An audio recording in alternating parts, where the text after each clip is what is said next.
All right, part two. I I mean last clip he said something about trying counseling, but I already know there's no point in that. But let's see what he does next. Here we go. And then Friday happened. I was in a meeting when my phone started blowing up. Buzz after buzz after buzz. I ignored it at first, but it didn't stop. When the meeting ended, I checked. Text from my brother, dude, what is this? Text from my college roommate, bro, call me ASAP. Text from my coworker Jason, hey man, just saw Claire's post. You okay? My stomach flipped. I opened social media. Claire had posted a long, detailed statement on every platform. And I mean every platform. Instagram, the other one, even LinkedIn. Here's what it said. I never thought I'd have to write this, but I need to be honest about what I'm going through. After 4 years of marriage, I've discovered that my husband, Andrew Chen, has been unfaithful. I won't go into details about how I found out, but the evidence is clear. He betrayed my trust, our vows, and everything we built together. I gave him everything, my love, my loyalty, my future, and he threw it away for someone else. To everyone who knows us, I'm sorry you have to find out this way. To the women out there who've been through this, I see you. We deserve better. I deserve better.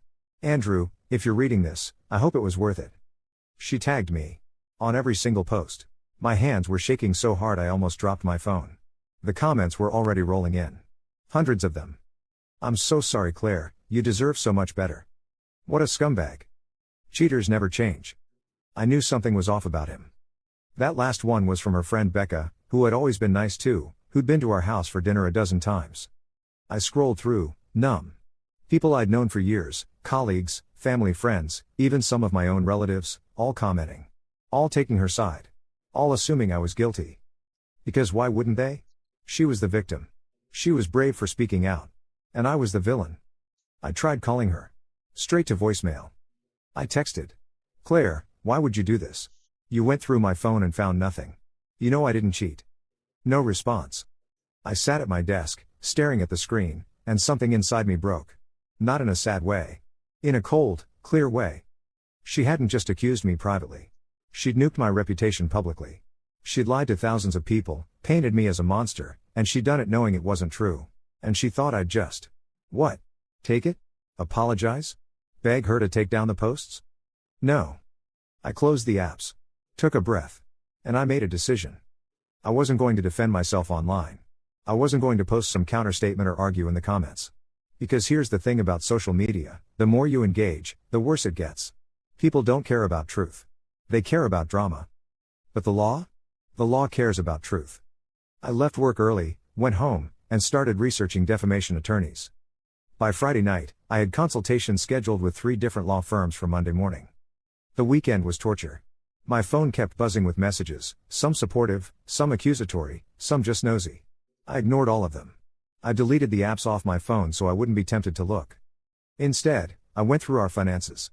Bank statements, credit cards, everything. I printed transaction records, saved digital copies. If she wanted a war, I was going to be prepared. I also called a locksmith and had the locks changed on the house. It was my house, I'd owned it before we got married, and she wasn't on the deed. Legally, I was allowed. Sunday night, I got a text from Claire's mom. Andrew, what you did to my daughter is unforgivable. You should be ashamed. I didn't respond. Monday morning, I met with the first attorney. His name was Richard Voss, mid-50s, sharp suit, the kind of guy who looked like he'd been in courtrooms since birth. I showed him Claire's posts, explained the situation, walked him through the phone search and everything. He leaned back in his chair, fingers steepled. This is textbook defamation. She made a false statement of fact, published it to a large audience, and it's clearly damaged your reputation. The problem is proving she knew it was false. She went through my phone and found nothing, I said. She has zero evidence because there is no evidence. She made it up. Can you prove she went through your phone? She admitted it to me. Did she admit it in writing? Text? Email? I thought back. No. Just verbally. That's going to be a he said she said situation. But the fact that she can't produce any evidence of the affair works in your favor. If we file suit, we'll request discovery. She'll have to provide any proof she has. When she can't. He smiled.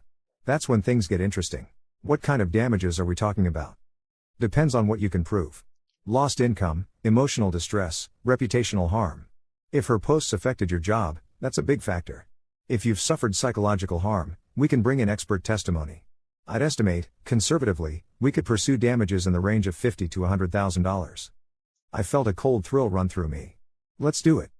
I'll also recommend filing for divorce simultaneously. If she's already made the marriage untenable with these accusations, there's no point dragging it out. Agreed. We spent the next 2 hours drafting the defamation complaint and divorce petition. Richard's paralegal took detailed notes, and by the time I left, the wheels were in motion. The lawsuit and divorce papers were filed Tuesday morning. Claire was served Wednesday afternoon at her friend's apartment. I know because she called me 5 minutes later, screaming. Are you kidding me right now? I'd been expecting this. I kept my voice calm. Hi, Claire. You're suing me? Yes. For what? Defamation. It's all in the paperwork. You cheated on me. No, I didn't. And you have no proof that I did. That's why I'm suing you. Everyone knows what you did. Everyone thinks they know because you lied about me on the internet. That's defamation. That's illegal. I'm your wife. You were my wife. Now you're my defendant. And my soon-to-be ex-wife. She made us sound like a wounded animal. You can't do this. I already did. I'll fight this. I'll tell everyone how you. I'd be careful about what you say publicly from now on, I interrupted. Every new false statement you make just adds to the lawsuit. My attorney's taking screenshots of everything, by the way. In case you were thinking about posting again. Silence. Claire, I tried to talk to you. I gave you every chance to work this out privately. You chose to destroy my reputation instead. So now we're doing this the legal way. She hung up. I sat there, phone in hand, heart racing. Part of me felt bad. But a much larger part felt vindicated. She'd fired the first shot. I was just returning fire with something a lot bigger. Hell yes. So here's the thing.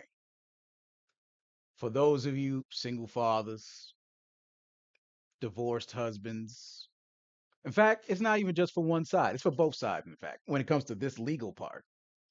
When someone accuses you of something and have no proof of any of it, but then insist you had to do it, then they go out publicly to talk about it, that's defamation. Do not hesitate to involve the law. I hope y'all all learn this lesson.